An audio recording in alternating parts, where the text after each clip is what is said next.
Shalom, umat Tuhan yang diberkati. Hari ini adalah hari yang diberkati Tuhan, di mana kita semua boleh hadir di sini menyaksikan acara I Start With Jesus. Boleh sama-sama kita merasakan menikmati kebaikan Tuhan yang terjadi buat kehidupan kita semua. Mari kita hampiri Tuhan di pagi hari ini, Bapak Ibu Saudara. Mari kita datang di hadirat Tuhan, kita bawa hati kita naikkan sembah kita buat Tuhan, Bapa kita yang setia. Terlebih dari segalanya, Dia tidak pernah meninggalkan Anda dan saya. Meskipun melewati badai, cobaan, pergumulan apapun saudara. Meskipun kita masih jatuh di dalam dosa, tetapi Tuhan, Yesus Bapa kita yang setia, tidak pernah meninggalkan Anda dan saya. Mari kita datang hampiri Tuhan saudara. Siapkan hati kita, sebab Engkau Tuhan yang setia. Engkau Tuhan yang mulia. Kami naikkan syukur kami di hadapan-Mu ya Yesus.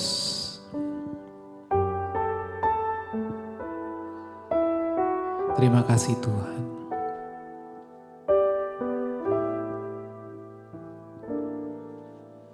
Bapa, Kau setia. Bapa, Kau mulia, tenanglah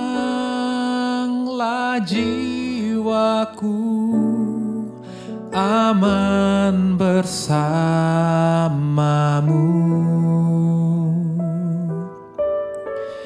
Lebih dari harta, Kaulah segalanya.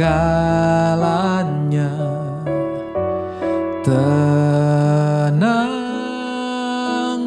jiwaku dalam hadirat-Mu.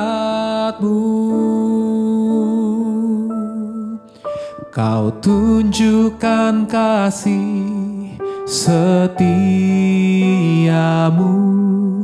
Kau menyediakan yang ku perlu. Kau setia, Kau mulia, dulu, sekarang, dan selamanya. Kau tunjukkan kasih setiamu. Kau menyediakan yang ku perlu. Kau setia, Kau mulia, Bapa, Kau setia.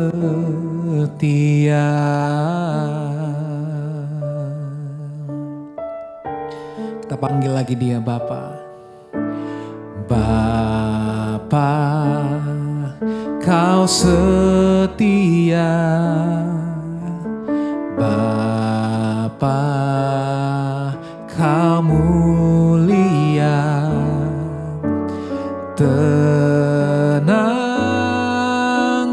jiwaku, aman bersamamu. Terlebih dari harta, lebih dari harta, Kaulah segalanya. Tenanglah jiwaku dalam hadirat-Mu. Kau tunjukkan kasih setiamu. Kau menyediakan yang ku perlu. Kau setia, Kau mulia, dulu, sekarang, dan selamanya. Kau tunjukkan tunjukkan kasih setiamu. Kau menyediakan yang ku perlu. Kau setia, Kau mulia, Bapa, Kau setia. Kembali kita katakan, oh, Kau tunjukkan kasih setiamu,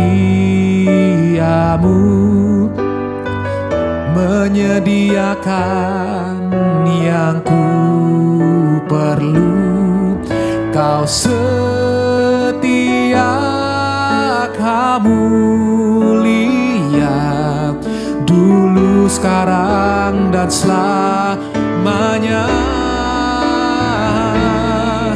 Kau tunjukkan kasih setiamu, Kau menyediakan yang ku perlu. Kau setia, Kau mulia, Bapa, Kau setia.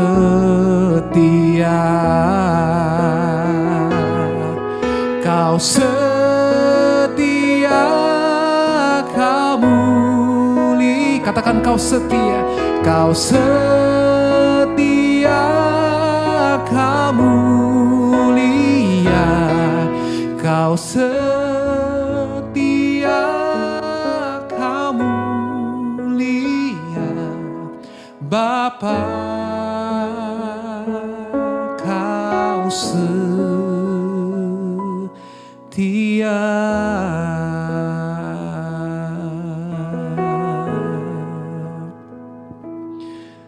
Kau setia dan mulia, Yesus, Bapa yang setia. Terlebih dari segalanya, hanya Engkau Tuhan. Oh,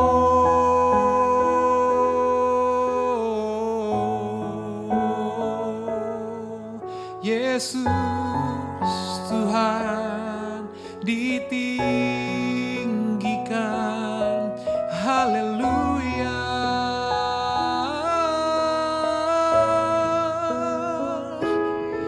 Tiada yang lain sepertimu.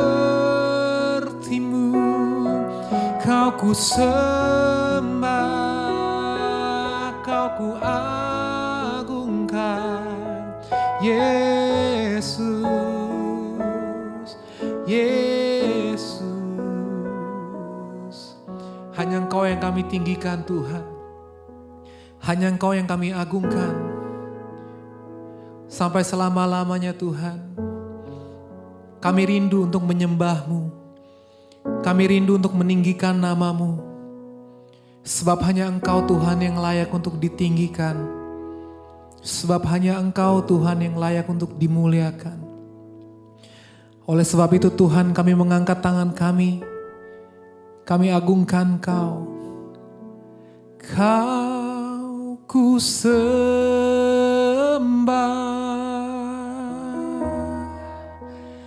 Kau ku sembah.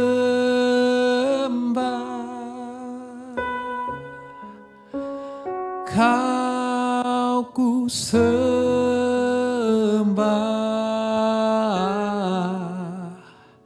oh Tuhan.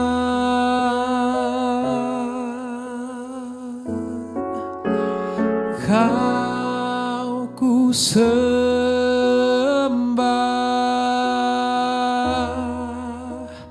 Kau ku sembah.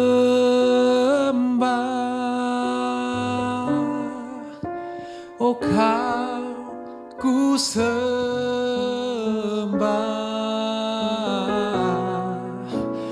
oh Tuhan. Kembali kita nyanyikan lagi, mari tinggikan Dia. Kau ku sembah,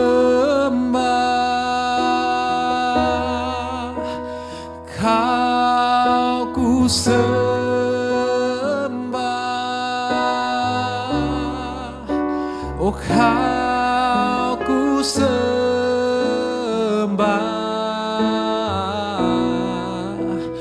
oh Tuhan.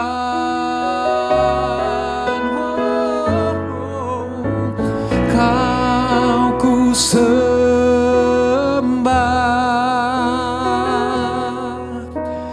kau ku sembah,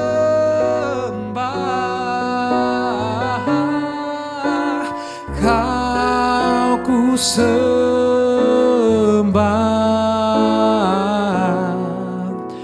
oh Tuhan, hanya Kau yang ku sembah, Kau ku sembah,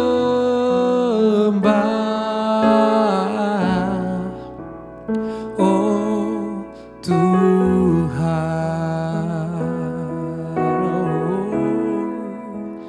Kau ku sembah, oh Tuhan. Puji nama Tuhan, selamat berjumpa kembali di dalam program yaitu yang luar biasa, I Start with Jesus. Pagi hari ini kita memulai hidup kita, memulai hari kita dengan kita mendengarkan firman Tuhan. Kita sudah diberkati tentunya di dalam pujian penyembahan. Dan biarlah firman Tuhan yang akan sebentar kita terima menjadi berkat yang luar biasa bagi setiap kita. Nah, sebelum kita masuk dalam firman Tuhan, saya mau ajak kita semua satu di dalam doa. Mari kita berdoa. Bapa, dalam nama Tuhan Yesus, kami sangat mengucap syukur akan berkat dan anugerah yang Tuhan sediakan. Kami berterima kasih buat setiap kesempatan baik yang Tuhan percayakan.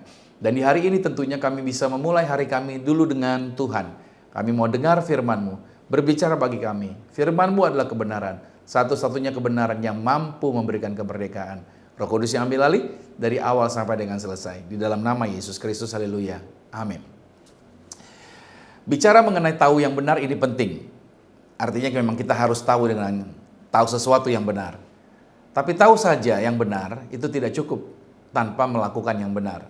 Itu sebabnya judul yang saya bawakan hari ini berbicara mengenai tahu yang benar, lakukanlah yang benar.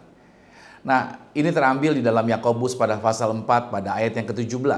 Firman Tuhan berkata, "Jadi, jika seorang tahu bagaimana ia harus berbuat baik tetapi ia tidak melakukannya, ia berdosa." Nah, yang pertama dari teks ayat ini kita belajar bahwa iman itu bukan sekedar pengetahuan. Yakobus menegaskan sesuatu yang sangat tajam. Dosa itu bukan hanya soal melakukan yang jahat, tetapi dosa juga tidak melakukan yang benar, padahal sebenarnya kita tahu itu benar. Ini menyingkapkan jebakan rohani yang sering terjadi, yaitu kita merasa aman karena sudah tahu firman Tuhan, mengerti kebenaran firman Tuhan. Bahkan kita setuju dengan kebenaran. Tetapi kebanyakan orang berhenti sampai di sana. Nah, kebenaran Alkitab mengatakan pengetahuan tanpa ketaatan bukanlah iman yang hidup. Karena iman yang sejati itu selalu menuntut respons dari apa yang kita imani. Nah, yang kedua, tanggung jawab pribadi atas respon kita. Nah, perhatikan kalimat ini. Yakobus berkata, jika seorang tahu, garis bawahi di sana. Artinya, setiap orang percaya itu bertanggung jawab secara pribadi. Arti selanjutnya, kita tidak bisa memindahkan tanggung jawab yang ada pada diri kita itu kepada orang lain. Dan ingat ini, kita tidak bisa bersembunyi di balik alasan, situasi, atau masa lalu kita. Ya, saya paham memang firman Tuhan mengatakan bahwa umat Tuhan itu binasa bila tidak berpengetahuan. Tetapi harap dipahami di sini, Tuhan tidak hanya menilai apa yang kita tahu, tetapi Tuhan juga menilai apa yang kita lakukan dengan apa yang sudah kita tahu. Nah, kalau contohnya adalah dua orang sama-sama bisa dengar firman yang sama di gereja atau di tempat persekutuan atau di tempat komunitas, kita dengar firman yang sama. Tetapi respon mereka bisa sangat berbeda. Artinya disitulah sebenarnya kualitas iman itu diuji pada waktu bagaimana kita meresponi firman tersebut. Nah, ada yang disebut dengan dosa yang pasif. Artinya bahaya yang sering diabaikan. Karena ini terjadi. Kita ini sering menghindari dosa aktif. Betul, kebanyakan orang Kristen yang tahu firman tentu berusaha menghindari dosa aktif. Ya, sudah tidak mau mencuri tentunya, tidak mau berbohong, tidak mau berzina. It's good tentunya, itu bagus. Tetapi Yakobus berbicara tentang dosa yang lebih halus. Ini dia, yang disebut dengan dosa pasif. Diam saat harus bersuara. Berdiam, padahal di saat itu sebenarnya kita punya kemampuan untuk menolong orang. Lalu selanjutnya adalah menunda ketaatan demi alasan yang dia katakan gini, nanti deh dan lain sebagainya. Kalau saya kasih ilustrasi sederhana seperti ini. Seseorang melihat ada orang terluka di pinggir jalan. Memang orang yang melihat tersebut tidak memukul orang yang terluka, tidak menyakiti orang yang terluka itu. Dia hanya lewat saja. Tetapi pilihannya adalah untuk tidak bertindak, itu tetap memiliki konsekuensi. Padahal dia memiliki kemampuan di saat itu untuk menolong. Beda perkara pada saat itu dia nggak punya kemampuan untuk menolong. Nah, pelajaran yang keempat hari ini, lihat baik di sini, bahwa orang percaya itu dipanggil untuk take action. Orang percaya itu dipanggil untuk melakukan tindakan. Injil itu bukan hanya menyelamatkan kita dari dosa, tetapi Injil itu juga memanggil kita untuk hidup benar. Karena Yakobus mengingatkan begini saudara, iman itu harus berbuah. Kasih itu harus terlihat. Dan kebenaran itu harus dilakukan. Nah, ketaatan itu bukanlah beban, tetapi itu bukti bahwa Kristus itu hidup di dalam kita. Jadi orang di luar sana bisa melihat kita atau bisa melihat Kristus hidup di dalam kita pada saat kita mau melakukan ketaatan. Itu kuncinya, saudara. Makanya kenapa kita dipanggil untuk hidup di dalam ketaatan. Nah, yang kelima, aplikasi praktis ini yang saya mau bagikan adalah apa? Coba mari kita saat ini kita bertanya dengan jujur. Bahwa tanyalah pada diri kita masing-masing, kebenaran apa yang Tuhan sudah nyatakan buat kita tetapi kita masih tunda-tunda. Apa yang sudah Tuhan sampaikan kebenaran hari ini buat kita? Tapi kita bilang, ntar deh, tunggu deh, nanti deh gitu kan. Lalu pertanyaan selanjutnya untuk refleksi buat diri kita. Siapa yang Tuhan minta untuk kita ampuni, tetapi kita malahan diam aja. Kita nggak mau ampuni. Padahal Tuhan udah bilang, ayo ampuni. Ingat baik-baik. Ketaatan menunjukkan Kristus hidup di dalam diri kita. Dan pertanyaan reflektif untuk kita yang ketiga adalah, langkah apa yang seharusnya saya ambil, tetapi justru saya hindari? Nah saudara dikasih Tuhan, Tuhan mengasihi setiap kita, Tuhan mengasihi Anda. Gak ada orang yang sempurna, gak ada orang yang hebat, dalam artian dengan ada perbedaan-perbedaan, tetapi semua orang dipanggil untuk bisa bergerak bersama Tuhan. Saya percaya bahwa Tuhan memanggil kita untuk kita bergerak seturut dengan petunjuknya. Itu sebabnya kenapa kita diberikan firman Tuhan. Nah, karena itu hari ini dengar baik. Jangan tunggu sampai semuanya terasa nyaman dulu. Banyak orang begitu sih. Tunggu nyaman dulu, baru kita take action. Karena saudara, ketaatan justru seringkali itu mendahului kelegaan. Kalau kita tunggu lega dulu baru taat, itu bukan iman namanya. Justru sebenarnya kita taat dulu, baru setelah itu kita merasakan kelegaan. Nah, berarti Yakobus 4 ayat 17 ini menutup semua alasan rohani kita. Di sini bukan soal tidak tahu sebenarnya, tetapi soal mau atau tidak mau. Saya menyampaikan ini bukan untuk menghakimi, tapi saya mengasihi setiap Anda untuk kita sama-sama menjadi Kristen yang aktif, bukan menjadi Kristen yang pasif. Nah, hari ini Tuhan mengundang kita untuk memiliki iman yang merespons, bukan iman yang hanya mengangguk-ngangguk saja, yaitu tahu yang benar, lakukanlah yang benar, dan hiduplah sebagai orang percaya yang bertanggung jawab. Yang percaya katakan amin. Nah, saya percaya bahwa hari ini menjadi hari yang diberkati. Hari ini sekarang kita menyadari Ternyata jadi orang Kristen yang sudah tahu kebenaran, tidak bisa diam-diam aja, tetapi harus take action atau meresponi apa yang sudah kita pahami di dalam Tuhan. Diberkati saudara di hari ini. Nah, kita akan masuk di dalam sakramen tubuh dan darah Tuhan Yesus Kristus. Saudara siapkan sakramen ini di tempat saudara masing-masing. Kita mau berdoa bersama-sama. Janji Tuhan adalah, barang siapa yang makan tubuhku, minum darahku, dia ada di dalam aku ada di dalam dia. Jadi saudara dan saya ketika kita makan tubuh dan darah Tuhan Yesus, kita mendapatkan jaminan. Kita di dalam halawatannya, kita di dalam kemurahannya, dan kita di dalam mujizat-mujizatnya Tuhan. Karena ini adalah perintah Tuhan, ini bukan perintah gereja. Mari kita siapkan rotinya. Mari dengan iman, sama-sama dengan saya katakan, dalam nama Tuhan Yesus, inilah roti yang turun dari surga. Inilah tubuh Tuhan Yesus Kristus, tubuh yang tergantung di atas kayu salib yang memberikan kami bersama dengan keluarga, kehidupannya kekal di dalam kerajaan sorga. Oleh korban tubuh Kristus, mulai hari ini kami menang atas segala virus, menang atas segala penyakit, tidak terkapar di meja operasi. Dalam nama Tuhan Yesus, dari kepala sampai telapak kaki, setiap sel tubuh kami telah dijadikan baru. Inilah roti yang turun dari surga. Inilah tubuh Tuhan Yesus Kristus. Dalam nama Tuhan Yesus Kristus. Mari kita makan.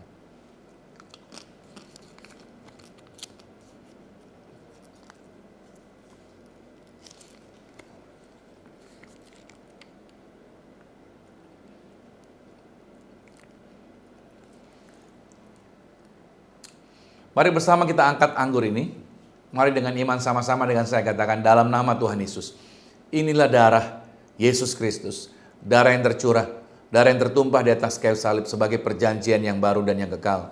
Oleh korban darah Kristus, maka mulai hari ini kami bersama dengan keluarga termeterai sepanjang masa menjadi warga kerajaan sorga. Oleh korban darah Kristus, maka mulai hari ini kami diberi kuasa menginjak ular dan kalajengking, menghancurkan kuasa kegelapan. Setan tidak berkuasa bagi hidup kami. Bahkan rancangan orang jahat tidak berkuasa atas kami. Mulut kami diberkati. Doa kami digenapi pasti berhasil. Tangan kami diberkati. Apa yang kami sentuh, apa yang kami pegang kerjakan, dibuat Tuhan pasti berhasil. Dalam nama Tuhan Yesus, inilah darah Yesus Kristus. Mari kita minum darah Yesus.